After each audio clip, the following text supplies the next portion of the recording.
Assalamualaikum warahmatullahi wabarakatuh. Alhamdulillah, hari ini kita bertemu pada mata kuliah pengelolaan pembelajaran. Baik, hari ini Ibu akan menjelaskan tentang mata kuliah ini dengan tema yang akan kita angkat hari ini, yakni tentang konsep pengelolaan pembelajaran. Nah, jadi apa-apa saja nanti akan kita pelajari di dalam konsep pengelolaan pembelajaran. Baik, langsung saja kita simak. Nah, di sini ada tujuan pembelajaran. Nah, setelah mahasiswa nanti mempelajari, menyimak, memahami tentang konsep pengelolaan pembelajaran, nah Ibu harapkan nanti mahasiswa mampu untuk menjelaskan, yang pertama, mampu menjelaskan pengertian dari pengelolaan pembelajaran PAUD. Yang kedua, mahasiswa nanti mampu untuk menguraikan ruang lingkup daripada pengelolaan pembelajaran. Yang ketiga, mahasiswa Ibu harapkan mampu untuk menyebutkan prinsip, pendekatan, dan juga strategi yang digunakan. Kemudian yang terakhir, mahasiswa Ibu harapkan mampu untuk mengidentifikasi peran guru dan tantangan pembelajaran di dalam satuan PAUD atau pendidikan anak usia dini. Nah, ini adalah tujuan pembelajaran yang akan kita rencanakan. Baik, selanjutnya, kita masuk pada pengertian pengelolaan pembelajaran. Nah, pengelolaan pembelajaran itu apa sih? Nah, jadi pengelolaan pembelajaran ini merupakan suatu proses perencanaan yang mana ini pelaksanaannya dan evaluasi kegiatan belajarnya ini dikhususkan untuk anak usia dini, yang mana dirancang secara sistematis untuk menciptakan lingkungan belajar yang tentunya lingkungan belajar yang menyenangkan, yang aman, dan dapat merangsang perkembangan anak secara holistik. Nah, ini referensinya Ibu ambil dari Permendikbud nomor 137 tahun 2014 dan di dalam bukunya Suyadi tahun 2015. Baik, ini pengertian tentang pengelolaan pembelajaran. Nah, secara garis besar, pengelolaan pembelajaran itu adalah suatu perencanaan. Sebelum kita melakukan suatu kegiatan di dalam kelas, maka kita adakan dulu suatu perencanaan dalam melaksanakan, dan akhirnya nanti dievaluasi suatu kegiatan belajarnya itu. Kemudian kita lanjut. Nah, tadi kita berbicara tentang pengertian, sekarang kita bahas tentang karakteristik pembelajaran PAUD. Nah, karakteristik pembelajaran di satuan pendidikan anak usia dini yang pertama. Nah, karena kita berhubungan dengan anak-anak, anak usia dini, maka dunia anak itu adalah dunianya bermain. Maka karakteristik yang pertama adalah berbasis bermain. Yang kedua, karakteristiknya yakni berpusat pada anak. Nah, jadi tentunya pembelajarannya itu harus berpusat kepada anak. Kita harus fokus kepada anak, jangan berfokus kepada guru atau pembelajaran secara konvensional. Guru hanya menjelaskan saja, anak duduk diam. Nah, maka hal tersebut tidak akan berhasil karena kita berhubungan dengan anak usia dini. Nah, maka harus berpusat kepada anak. Kemudian yang ketiga, mengembangkan seluruh aspek perkembangan secara holistik. Nah, kemudian yang keempat, mengedepankan pengalaman langsung. Nah, jadi kita harus membuat anak itu mengalami suatu keadaan yang dia harus mengalaminya sendiri. Artinya dengan praktek. Nah, jangan hanya teori tetapi prakteknya tidak ada. Tapi kita harus membuat anak itu mengalami apa yang akan kita jelaskan tadi. Nah, secara prakteknya lah, menurut seperti itulah. Kemudian dilakukan dalam suasana yang menyenangkan. Tentunya guru harus menyediakan alat permainan, kemudian suasana lingkungan belajar yang nyaman, bersih, sejuk, kemudian sebagai sarana untuk mengembangkan segala aspek perkembangannya, kita harus menghadirkan permainan-permainan yang yang ramah dengan anak, yang cocok dengan anak. Nah, seperti itulah, ini adalah karakteristik pembelajaran di lingkungan PAUD atau pendidikan anak usia dini. Baik, kita lanjut. Nah, kemudian tujuan daripada pengelolaan pembelajaran apa? Nah, yang pertama, ini mendorong pencapaian STTPA. STTPA itu apa? Yakni standar tindak pencapaian perkembangan anak. Nah, yang kedua adalah menyediakan lingkungan belajar yang tentunya harus aman untuk anak-anak. Kondisi belajarnya pun harus kondusif. Kemudian yang ketiga, dapat memfasilitasi bermain yang bermakna. Nah, kita berikan permainan-permainan yang tidak hanya menyenangkan untuk anak, tetapi juga bermakna untuk anak-anak. Nah, kita harus mengawasi kegiatan bermain anak sehingga apa yang dimainkannya ini dapat berjalan sesuai dengan keinginan atau sesuai dengan tujuan pembelajaran yang kita terapkan. Kemudian yang terakhir yakni mengembangkan kemampuan sosial anak, kemudian emosionalnya juga dikembangkan, bahasanya juga dikembangkan, kognitif, tidak hanya kognitif seperti fisik, motorik dan juga seninya juga tidak kalah penting untuk dikembangkan. Jadi segala aspek perkembangannya itu harus dikembangkan seperti sosial, emosional, bahasa, kognitif, fisik, motorik dan juga seninya. Melalui apa? Yakni dengan kegiatan bermain untuk anak usia dini, melalui kegiatan proyek, melalui kegiatan pengalaman langsung. Nah, seperti itu. Ini adalah tujuan daripada pengelolaan pembelajaran. Nah, untuk mengelola suatu kegiatan belajar mengajar, kita harus paham dulu tujuan daripada pengelolaannya. Nah, baik, kita lanjutkanlah. Nah, kemudian yang selanjutnya adalah ruang lingkup pengelolaan pembelajaran. Nah, ruang lingkup pengelolaan pembelajaran yang pertama ada perencanaan. Yang kedua ada pelaksanaan. Tidak hanya direncanakan, tetapi harus dilaksanakan. Perencanaannya apa saja? Yang pertama, kita sebagai guru harus paham tentang silabus. Nah, tentunya silabus ini sudah diatur atau sudah dibuat. Nah, kemudian kita sebagai guru mengacu kepada silabus ini saja lagi lah, karena biasanya silabus ini dibuat di dalam satuan sekolah untuk disesuaikan dengan visi misinya silabus. Kemudian kita sebagai guru juga wajib untuk membuat RPPM mingguan, kemudian RPPH yakni harian. Ini masuk ke dalam perencanaan. Nah, setelah perencanaan kita buat, perencanaan ini dibuat sedemikian rupa untuk anak-anak tujuannya lah, bukan untuk diri kita sendiri. Nah, kita sebagai guru tidak boleh mengedepankan diri kita. Kita senang dengan misalnya dengan strategi ini, dengan metode ini. Tidak. Nah, kita harus mengedepankan kebutuhan anak, bukan kebutuhan kita sebagai guru. Nah, jadi perencanaan tadi. Kemudian yang kedua, pelaksanaan. Nah, apa saja yang dilaksanakan? Nah, seperti kegiatan harian tadi kita laksanakan. Nah, apakah sudah tercapai atau belum? Kemudian interaksi guru dengan anak juga perlu sekali untuk dijalin kerjasamanya, kemudian komunikasi antara guru dengan anak-anak. Nah, hal ini penting. Kenapa? Nah, karena keberhasilan pembelajaran ditentukan salah satunya oleh komunikasi yang dijalin oleh guru dan anak. Ini sangat penting sekali. Nah, jangan sampai anak-anak takut dengan gurunya karena gurunya tidak asik katanya. Nah, jangan sampailah. Jadi kita sebagai guru harus ramah dengan anak-anak, harus dekat dengan anak-anak.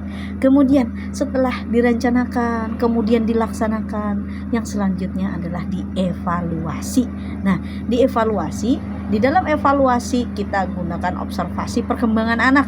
Apakah sudah berkembang atau belum? Kalau belum berkembang, ditingkatkan lagi apa-apa saja yang misalnya belum berkembang dari segi sosial emosional. Nah, berapa persen anak di dalam kelas belum berkembang sosial emosionalnya? Berarti di selanjutnya lebih ditingkatkan lagi dari segi sosial emosionalnya. Nah, seperti itulah. Kemudian dokumentasi portofolio ini juga penting, didokumentasi melalui foto dan catatan-catatan anekdot. Kemudian pengelolaan lingkungan juga sangat penting di dalam ruang lingkup pengelolaan pembelajaran. Yang pertama ada tata ruang. Nah, ruangnya harus bersih, ruangnya harus nyaman untuk anak-anak. Kemudian juga ciptakan zona bermain yang dihadirkan alat-alat permainan edukatif untuk anak usia dini. Nah, baik, kita lanjut. Nah, sekarang kita bahas tentang komponen perencanaan. Di dalam komponen perencanaan yang pertama ada silabus PAUD. Nah, ini dokumen acuannya penyusunan RPPM. Dan yang kedua ada RPPM, ini rencana pelaksanaan pembelajaran artinya lah. Kemudian ada RPPH, rencana pelaksanaan pembelajaran harian, dan yang terakhir ada tema atau subtema dan kegiatan bermain untuk anak usia dini. Nah, kemudian di sini ada prinsip pengelolaan pembelajaran PAUD. Nah, yang mana prinsip pengelolaan pembelajaran PAUD ini berorientasi pada kebutuhan anak-anak. Nah, jadi kembali lagi yang sebelumnya saya jelaskan bahwa kita harus mengedepankan kebutuhan anak, bukan kebutuhan kita sebagai seorang guru. Misalnya saya suka dengan kegiatan bermain ini, maka saya hadirkan permainan, tidak boleh lah. Jadi kita harus mengedepankan kesenangan anak-anak tadi dengan mempertimbangkan hal-hal yang baik tadilah. Kemudian bermain sebagai metode utama. Kenapa jadi sebagai metode utama? Nah, karena dunia anak adalah dunianya bermain. Kemudian pembelajaran kontekstual dan bermakna. Selanjutnya adalah memfasilitasi seluruh aspek perkembangan. Nah, seperti sosial emosional tadi. Nah, apa saja fasilitas-fasilitas yang dapat kita hadirkan di dalam kelas agar sosial emosional anaknya itu berkembang. Nah, kemudian fisik motoriknya. Nah, kita hadirkan segala hal yang berhubungan dengan segala aspek perkembangan anak. Apa saja yang dibutuhkan anak untuk agar perkembangannya itu dapat berkembang secara baik. Nah, ini dihadirkan di dalam kelas tadi. Kemudian interaktif dan kolaboratif. Dan yang terakhir adalah diferensiasi sesuai dengan kemampuan dan juga minat anak. Nah, jadi jangan sampai dipaksakanlah kegiatan. Misalnya ada anak-anak yang memang matematikanya kurang kemampuannya di dalam matematika misalnya lah. Nah, jangan sampai dipaksakan. Nah, mungkin dia senang bagus di kinestetiknya misalnya. Dia senang olahraga, tapi matematikanya dia kurang berhasil misalnya. Jangan sampai dipaksakan seperti itu. Nah, walaupun kita harus memaksimalkan pembelajaran, tapi jangan sampai juga memaksakan. Nah, seperti itu. Baik, ini adalah prinsip daripada pengelolaan pembelajaran. Kemudian pendekatan dalam pengelolaan pembelajaran apa saja? Nah, biasanya ini pendekatan tematik atau integratif. Kemudian bisa juga menggunakan BCCT atau Beyond Center and Circle time. Kemudian pendekatan sentra juga bisa, pendekatan sudut juga bisa, kemudian pendekatan saintifik juga bisa digunakan untuk pendekatan dalam pembelajaran PAUD. Pendekatan saintifik yang 5 apa saja? Yang pertama ada mengamati, kemudian menanya, mencoba, menalar, yang terakhir mengkomunikasikan. Nah, baik, kita lanjutkan. Nah, untuk strategi dalam pengelolaan pembelajaran dapat membangun keterlibatan anak secara aktif. Kemudian yang kedua, dapat menyediakan alat permainan secara edukatif permainannya lah, yang mana ini tentunya harus bervariasi. Nah, karena kalau tidak bervariasi maka anak-anak akan mudah bosan dengan kegiatan bermain tersebut. Nah, sehingga kita gunakan alat-alat permainan yang bervariasi. Kemudian menyusun jadwal kegiatan yang fleksibel. Nah, artinya kegiatan itu tidak hanya berpaku satu, tapi ini kegiatannya bisa dilakukan di apa-apa saja, seperti kemudian menggunakan media yang menarik. Medianya harus menarik, jangan yang itu saja, karena kembali lagi tadi anak-anak bisa bosan. Kemudian menciptakan interaktif positif antara guru dengan anak. Nah, guru bisa membuat komunikasi membangun komunikasi dengan anak. Nah, agar anak-anak ini anak-anak ini senang dengan kita sebagai seorang guru tadi. Baik. Nah, peran guru PAUD apa saja? Nah, yang pertama sebagai perancang pembelajaran. Tentunya tadi pembelajaran sebelumnya harus dirancang dulu, harus disiapkan dulu karena kita sebagai guru. Nah, kemudian yang kedua adalah fasilitator kegiatan anak. Nah, apa-apa saja kegiatan anak di dalam kelas, kita sebagai fasilitator, kita menyiapkan, kita memberikan fasilitas, kita yang menjaga, kita yang mengawasi. Nah, fasilitator maksudnya lah. Kemudian yang ketiga adalah sebagai pengamat perkembangan.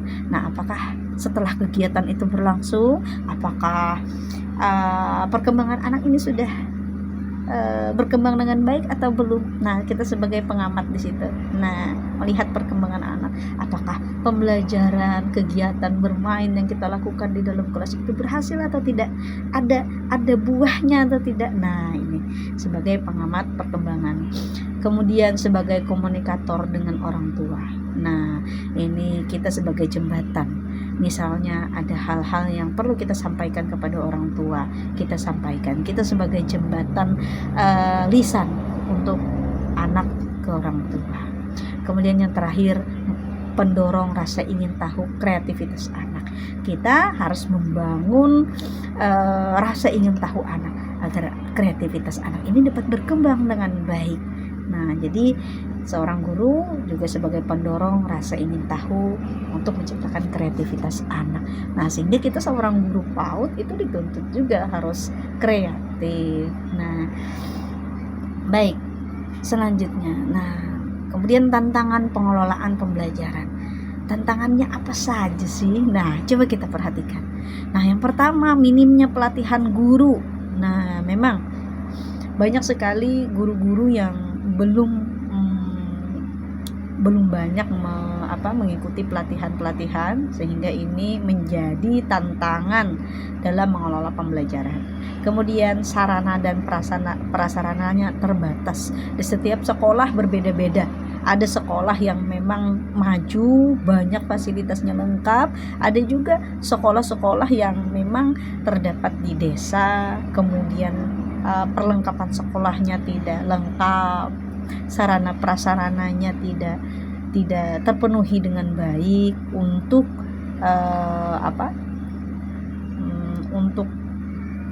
untuk mendukung perkembangan si anak tadi. Nah, kemudian yang ketiga, rasio guru anak tidak ideal. Nah, kemudian keterlibatan orang tua kurang. Nah, mungkin tadi ada beberapa faktor, misalnya di desa banyak orang tua yang sibuk. Di kota juga banyak orang tua yang sibuk bekerja, kemudian sehingga ini membuat keterlibatan orang tua untuk pembelajaran di sekolah itu kurang. Nah, ini adalah tantangan juga. Kemudian yang terakhir, adaptasi kurikulum Merdeka Belajar. Nah, karena sekarang ini berubah lagi kurikulum, berubah ke kurikulum Merdeka Belajar, maka seorang guru ini harus belajar lagi untuk mengulik, untuk memahami, untuk menerapkan. Nah, tentunya ini bukan sesuatu yang mudah. Nah, ini karena adanya adaptasi tadi, karena adanya kurangnya pemahaman tadi tentang kurikulum yang baru, kurikulum Merdeka Belajar, maka ini juga akan menjadi tantangan dalam pengelolaan pembelajaran guru di dalam kelas. Nah, ini adalah contoh slide RPPH. Seperti nanti diadakannya hari itu apa? Senin misalnya, temanya apa? Kemudian kegiatan intinya apa? Alat permainan edukatifnya apa saja, itu disebutkan di dalam perencanaan. Sampai kepada aspek yang ingin dikembangkan dari pembelajaran tersebut dengan menggunakan alat permainan tersebut, apa aspeknya? Apakah motorik halus kah, atau sains kah, atau sosial emosional kah, atau kognitif kah? Nah, ini disebutkan di dalam rencana pembelajaran harian dari segi aspek tadi. Nah, kemudian kita sampai kepada simpulan. Nah, pada dasarnya pengelolaan pembelajaran PAUD ini mencakup perencanaan, mencakup pelaksanaan, dan mencakup evaluasi dan juga lingkungan. Nah, yang mana ini harus sesuai dengan prinsip perkembangan anak. Aktif, anak ini mampu bermain, menyenangkan, dan juga bermain dengan cara yang bermakna tadi.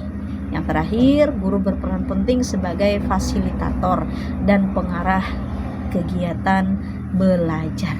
Nah, mungkin ini saja dulu yang dapat saya jelaskan untuk materi konsep pengelolaan pembelajaran. salah hilaf mohon maaf.